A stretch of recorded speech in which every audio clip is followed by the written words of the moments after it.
안녕하세요, 조조입니다. 다들 잘 지내셨죠?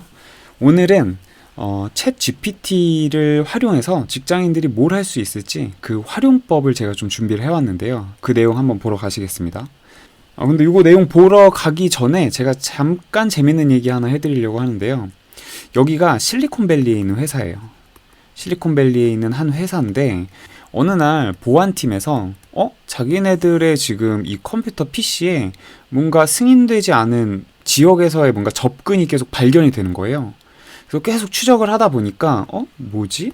중국에서의 접속 이력들이 계속 생겨납니다. 이쪽으로 뭔가 계속 이제 접근을 해가지고 회사 내에서 뭔가를 하고 있는 거죠, 작업을. 그래서 보안팀이 계속 찾는데 여기서 접근을 할 때 활용하는 키가 있었거든요. 근데 이 키에 내부에 있는 이름 중에 밥이라는 이름이 있는 거예요. 근데 마침 이 회사에는 요 가운데 있는 밥이라고 하는 굉장히 똘똘한 개발자가 있었습니다. 근데 이 밥이 연봉도 되게 높고요. 연봉도 굉장히 높고 실력도 좋습니다. 그래서 이 사람이 코딩하는 게 굉장히 깔끔하다 그래요. 그러다 보니까 계속 승진을 했고요. 근데 또 특이한 게 인싸가 아니라 그냥 조용조용한 성격입니다. 그래서 칼퇴를 자주 하고 회사에서도 딱히 딱 뭔가 대단한 사람인 건 아는데 뭐 그렇게 막 주목받는 스타일은 아니고 조용조용한 그런 타입이었던 거죠. 그래서 어쨌든 우수한 인재인데 이 사람의 이력이 이렇게 나오니까 계속 파다 보니 이런 관계가 있었습니다. 밥은 사실 이 우수한 성과를 낸 이유가 중국에 있는 이 소프트웨어 개발 업체 하나를 컨택을 해가지고 자신의 연봉의 일부를 지급을 하고 있었어요. 그러면서 이제 문서를 보내죠.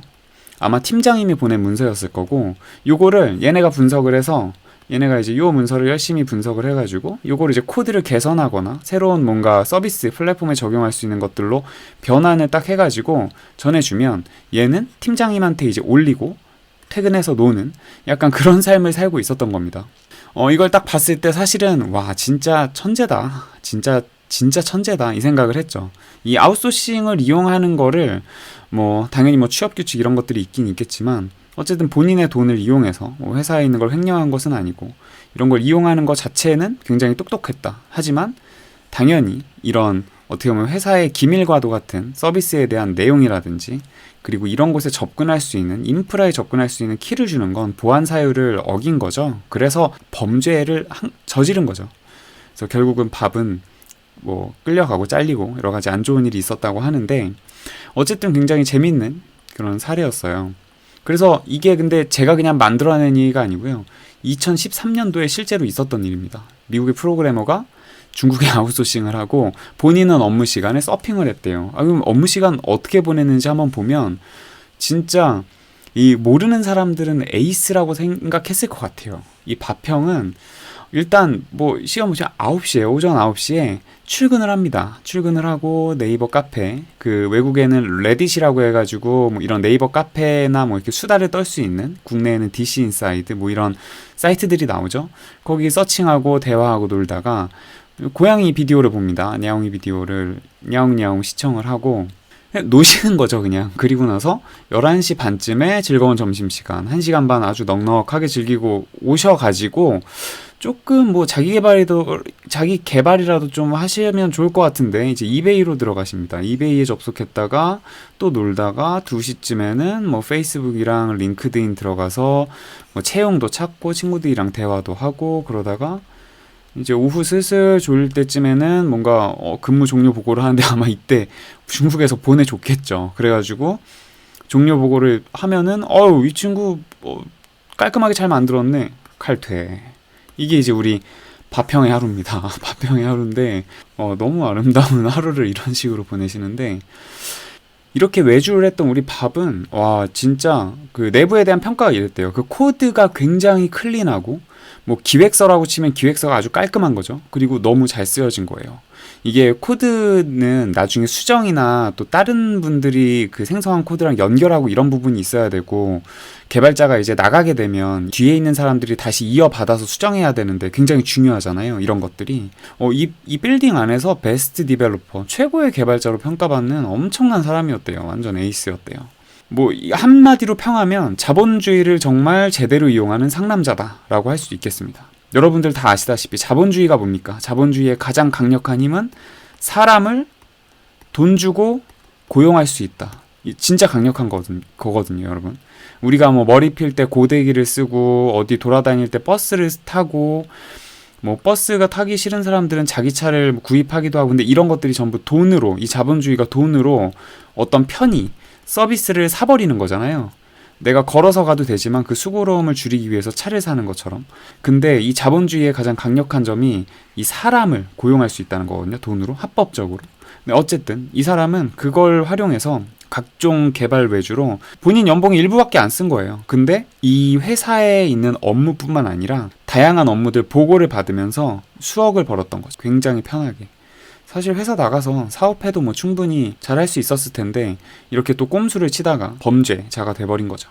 이 과정에서 이거를 보면서 이제 챗 GPT가 저는 생각이 났고, 근데 챗 GPT에 대한 지금 논란이 굉장히 많잖아요. 그리고 정리된 것도 아니고 이게 어떤 위험성을 가지고 있는지, 즉 이제 아직은 초기 단계지만 이 인공지능이라는 게 정말 어느 순간에 그 기술적 특이점이라고 하는 인간이 컨트롤할 수 없는 지점을 넘어가면 사실 뭐가 될지 아무도 예상을 할 수가 없거든요. 정말 유토피아가 올 것인지 아니면 막 우리가 터미네이터나 매트릭스 같은 데서 본 것처럼 디스토피아가 될지는 우리는 모르잖아요.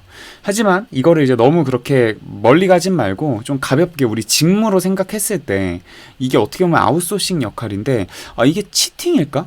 라는 좀 고민이 들더라고요. 생각해보면 펜과 종이 대신에 우리 엑셀로 지금 장부를 정리하는 시대에 살고 있죠. 툴을 좀 활용할 수 있는 시대이기도 하고, 붓과 잉크, 우리가 이제 창작을 하는 과정에서 정말 한 땀 한 땀 그 고민을 하고 막 세월의 흔적을 막 계속 입혀가면서 하는 아티스트 분들도 많은데, 최근에는 그런 것들이 아이패드나 아이패드 펜슬 같은 걸로 대체되기도 하죠. 그리고 요새 보시면은 작곡 프로그램도 굉장히 많아가지고 좀 미디 기기들이 전부 이제 고퀄로 앱들 안에 들어가 있고, 뭐 가까이는 애플에 있는 가라지 밴드 같은 것만 봐도 아시잖아요. 그리고 거기에는 또 더 고수들이 고퀄리티로 수정해 놓은 에셋들을 팔죠. 그래서 이것들을 장착하면 더 좋은 음악을 만들기도 하고, 누가 얼마나 더 좋은 프로그램을 쓰느냐도 아티스트가 가지고 있는 창의력 못지않게 중요하죠. 그렇기 때문에 이런 일도 많고, 그리고 심지어 요새 인공지능 AI 음악 하는 회사들도 굉장히 많죠. 이런 업체들도 어마어마한 금액의 투자를 받으면서 성장을 하고 있습니다. 그리고 의사분들도 첨단 의료기기의 도움을 받아서 의술을 행하는 거죠. 어떻게 보면은. 그러니까 결국 우리는 어떤 분야든 구애받지 않고 뭔가 신기술을 활용하고 있고요. 그걸 빨리 도입한 사람들 혹은 그걸 빨리 만들어내는 사람들이 시장을 리딩하면서 지배하면서 나아가는 거죠. 저의 생각은 저 그냥 아직 반반인 것 같아요. 저는 챗 GPT가 굉장히 놀랍고 재밌어서 활용을 많이 해야 될 것 같다라는 입장이기도 하면서도, 한편으로는 또 저도 옛날 사람이라 그런지 뭔가 노동이라는 게 뭔가 신성시까지는 아니지만 좀 온전하게 인간으로서 노동력을 행하는 거에 대한 가치, 이런 것도 아직은 그 몸속에 남아있거든요. 이런 것도 고정관념일지 몰라요. 어떻게 보면 오히려 넥스트 Z세대 이후에 완전히 디지털화된 세대들한테는 그 말도 안 되는 이야기일 수도 있는데, 어쨌든 그렇습니다. 여러분은 어떤 생각이실지 굉장히 궁금해요. 어쨌든 이런 생각을 좀 가지고 이 챗 GPT의 활용 방법들을 좀 봐도 괜찮겠다라는 생각이 들어서 먼저 이 썰을 살짝 한번 풀어봤습니다. 그러면 이제 본격적으로 직장인이 꼭 알아야 될 꿀팁 한번 10가지 정도로 제가 정리를 했는데 보시죠. 지금부터 이걸 보는 우리는 신문사에 취직한 신입 기자라는 설정을 좀 할게요. 뒤에 있는 스토리텔링을 위해서. 그리고 이제 편집장님이 딱 등장하십니다. 편집장님이 이 인공지능에 대한 보도자료를 좀 작성해줬으면 좋겠어 하고서 이제 미션을 딱 내려주십니다. 그러면서 근데 자네 이제 막 들어왔는데 할 수 있겠나? 이렇게 물어보시는 거죠. 당연히 할 수 있습니다. 우리에겐 챗 GPT가 있으니까요. 일단 기사를 써야 돼요. 기사를 쓰려면 뭘 해야 되죠? 당연히 소재가 있어야 되죠. 그래서 우리는 소재를 찾겠습니다. 첫 번째는 소재 찾기 혹은 아이디에이션 하기, 정보 찾기, 이 단계라고 보시면 돼요. 기획하시는 분들한텐 아이디에이션, 뭐 기자분들, 콘텐츠 마케터분들 소재 찾기, 그다음 리서처분들 정보 찾기, 그 외에 모든 분들 정보 찾기. 이해되시죠? 그래서 다음과 같이 물어보면 됩니다. 인공지능에 관한 기사 아이디어 한 10개 찾아줘, 이런 식으로 물어보면 되는 거죠. 그리고 제가 아래 써놨지만 한글로 질문해도 되거든요. 근데 오픈 AI가 아직은 영문 중심이기 때문에 영문이 훨씬 더 속도도 빠르고 잘 나오기 때문에 구글 번역기 꼭 쓰시는 거 잊지 마시고요. 본인이 네이티브나 영어 잘한다 하면 당연히 필요 없고요. 그래서 한번 바로 정보 한번 찾아보겠습니다. 첫 번째로 제가 5개 정도의 아이디어를 찾아달라고 해볼게요. 인공지능 관련된 기사들을. 그리고 제가 두 번째 질문으로는 20개의 AI 컴퍼니를 찾아달라고 한번 해볼게요. 보시는 것처럼 인공지능을 하는 컴퓨터에 우리가 알고 있는 구글, 마이크로소프트도 딱 있고, 근데 내려가다 보면 우리가 아는 오픈 AI, 딥마인드 이런 회사들도 등장을 하네요. 이 중에서 1억 달러 이상을 모금한 곳을 찾아달라고 할 건데, 현재 이제 챗 GPT가 2021년 이전 자료밖에 안 되기 때문에 마지막 문구는 빼고 기간은 빼고 한번 이렇게 눌러 보겠습니다. 그러면 아마 근데 1억 달러 이상은 다 받았을 것 같긴 하죠. 오픈 AI 이렇게. 네, 이런 식으로 보여주네요. 전부 다 들어가 있긴 하네요. 그럼 우리는 어차피 써야 되니까 오픈 AI라고 생각하고 다음 한번 질문을 이어가 보겠습니다. 우리는 이제 아이디어를 찾아달라고 했고, 그 다음에 약간 내용이 다르긴 했지만 이렇게 이제 추려줬죠. 추려준 애들 중에서 우리는 오픈 AI를 가지고선 기사를 한번 작성을 해볼게요. 이번에는 이제 초안을 생성을 할 겁니다. 초안을 생성할 거예요. 어떤 식으로 이제 뼈대를 잡을지. 그럼 우리 이제 A 기업이 오픈 AI가 됐죠. 그래서 기업에 대한 회사의 투자 유치 성과와 보도 자료를 작성해 달라, 이런 식으로 한번 물어볼 거예요. 한번 넘어가 보겠습니다. 그럼 제가 여기서 A를 오픈 AI 이런 식으로 검색을 할 거예요. 이렇게 엔터를 치시면, 자 여러분, 나왔는데요. 미쳤습니다. 심지어 이제 마지막에 컨택까지 이렇게 나오는데, 이 컨택 제외하고 제가 요 중간에 내용 알맹이만 이렇게 한번 복사를 해볼게요. 그리고 제가 좋아하는 구글 번역기로 갑니다. 그래서 뭐라고 썼는지 한번 우리 볼까요? 오픈AI 투자 유치에서 주요 이정표 달성. 오픈AI 비전은 뭐다. 투자자에 또 누가 있는지가 나오고 목록도 나옵니다, 여러분. 그리고 오픈AI CEO인 샘 알트먼의 멘트까지 가져옵니다. 그래서 AI로 보다 긍정적인 미래를 구축하기 위해 작업을 계속한대요. 이걸 그대로 써도 되고, 아니면 이제 조금 여기에 저의 그 목소리 톤이나 관점을 넣어서 수정을 해주면 여러분은, 그러니까 이미 이거 보시는 여러분 다 기자 그냥 되시는 거거든요. 참 놀랍죠. 여기서 멈추지 않고 제가 이렇게 한번 해볼게요. 이제 한 개 케이스가 나왔잖아요.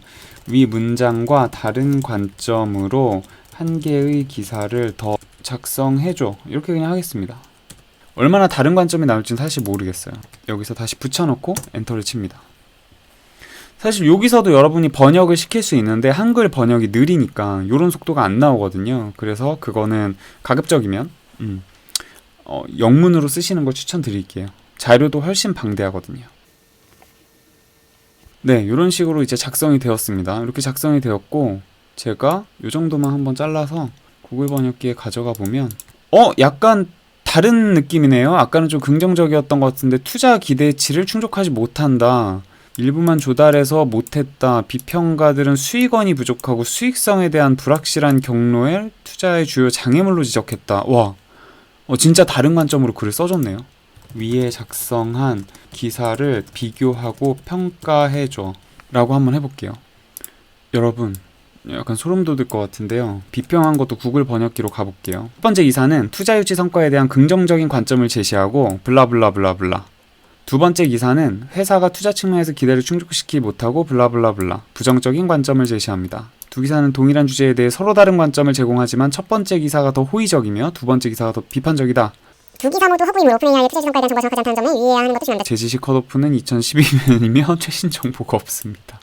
네, 커밍아웃을 해주네요. 너무 착하네요. 지금 그거 한 대 맞은 것 같은 느낌인데, 그러니까 평가는 못했어요. 평가까지는 해주지 못했지만, 그러니까 뭐 점수를 매기진 못했어요. 뭐가 더 우열인지. 어쨌든 근데 비평가 같이 분석을 해줬습니다. 현재 어떤 내용에 대해서. 그러니까 이런 식으로 여러분이 활용을 할 수 있다는 거죠. 놀랍지 않습니까? 자, 그러면 다시 PPT로 돌아가 보겠습니다. 네, 그래서 우리는 지금 아까 초안 생성하는 작업을 해가지고 이렇게 자료 작성했고요. 자료 작성했고, 그 다음에 다른 관점의 기사도 했고, 비교 평가도 요청을 했습니다. 요거는 좀 실패하긴 했지만 어쨌든 요런 작업이 된다는 거 굉장히 놀라우시죠? 그리고 다음으로 넘어가 보겠습니다. 그럼 이번에는 수정이 가능하거든요. 수정을 할 수가 있어요. 내용을. 이런 것도 가능하겠죠. 지금 거를 뭐 뉴욕 타임즈 스타일로 바꿔줘. 아니면 하버드 비즈니스 리뷰 스타일, 뭐 중앙일보 스타일로 해줘. 요건 아직 근데 한국 기업이니까 잘 없겠지만 이런 식으로 여러분이 작업이 가능한데 이런 것도 가능하고 여기 보시는 것처럼 뭐 3줄 이내로 작성해줘. 이런 것들도 가능하고요. 이런 다양한 조정이 가능합니다. 근데 이미 우리가 기존에 봤던 내용에서 그 회사에 대한 소개나 마지막에 그 샘 얼트만의 코멘트 같은 것도 이미 넣어주긴 했잖아요. 그래서 요거는 그냥 패스를 해볼게요. 요 내용은. 그리고 정리를 했으니까 제가 긍정 버전으로 할지 아니면은 부정 버전으로 할지는 아직 지금 정하지 못했거든요. 우리 그래도 뭔가 이 부정적인 게 바이럴이 잘 먹히니까 요걸로 한번 선택을 해보고 요거에 대한 제목을 10가지나 한번 생성해 달라고 한번 제가 질문을 해보겠습니다. 한번 제목 생성하러 가보시죠. 이 보도 자료들 중에